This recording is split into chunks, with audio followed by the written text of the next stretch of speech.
یہی دین یعنی شرک و بت پرستی اور توہمات و خرافات پر مبنی عقیدے والا دین عام اہل عرب کا دین تھا۔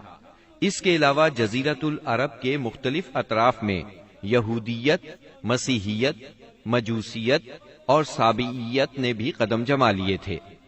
جزیرۃ العرب میں یہود کا دور اس وقت سے شروع ہوتا ہے جب فلسطین میں بابل اور آشور کی حکومت کی فتوحات کی وجہ سے یہودیوں کو اپنا وطن چھوڑنا پڑا۔ اس حکومت کی سخت گیری اور بخت نصر کے ہاتھوں یہودی بستیوں کی تباہی اور ویرانی، ان کے ہیکل کی بربادی اور ان کی اکثریت کی ملک بابل سے جلا وطنی کا نتیجہ یہ ہوا کہ یہود کی ایک جماعت فلسطین چھوڑ کر حجاز کے شمالی اطراف میں آ بسی اور یثرب، خیبر اور تیماء میں آباد ہو کر یہاں اپنی باقاعدہ بستیاں بسا لی، قلعے تعمیر کر لیے اور گڑھیاں بنا لی۔ وطن چھوڑ کر آنے والے ان یہود کے ذریعے عرب باشندوں میں کسی قدر یہودی مذہب کا بھی رواج ہوا اور اسلام کے ظہور سے پہلے اس کو بھی ایک اچھی بھلی حیثیت حاصل ہو گئی۔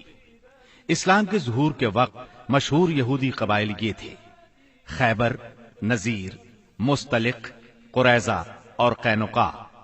جہاں تک عیسائی مذہب کا تعلق ہے، بلاد عرب میں اس کی آمد حبشی اور رومی قبضہ گیروں اور فاتحین کے ذریعے ہوئی۔ یمن پر حبشیوں کا قبضہ پہلی بار 340 عیسوی میں ہوا اور 378 عیسوی تک برقرار رہا۔ اس دوران یمن میں مسیحی مشن کام کرتا رہا۔ قریباً اسی زمانے میں ایک متقی اور پرہیزگار شخص فیمیون نجران پہنچا اور وہاں کے باشندوں میں عیسائی مذہب کی تبلیغ کی۔ نجران کے لوگوں کو اس کے دین میں کچھ ایسی سچی علامات نظر آئیں کہ وہ عیسائی ہو گئے۔ جہاں تک مجوسی مذہب کا تعلق ہے تو اسے زیادہ تر اہل فارس کے ہمسایہ عربوں میں فروغ حاصل ہوا، مثلا عراق، عرب، بحرین، ہجر اور خلیج عربی کے ساحلی علاقے۔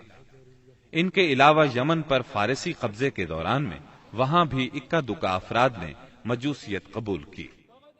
باقی رہا صابی مذہب، تو عراق کے آثار قدیمہ کی کھدائی کے دوران جو کتبات برآمد ہوئے ان سے پتہ چلتا ہے کہ یہ ابراہیم علیہ السلام کی کلدانی قوم کا مذہب تھا۔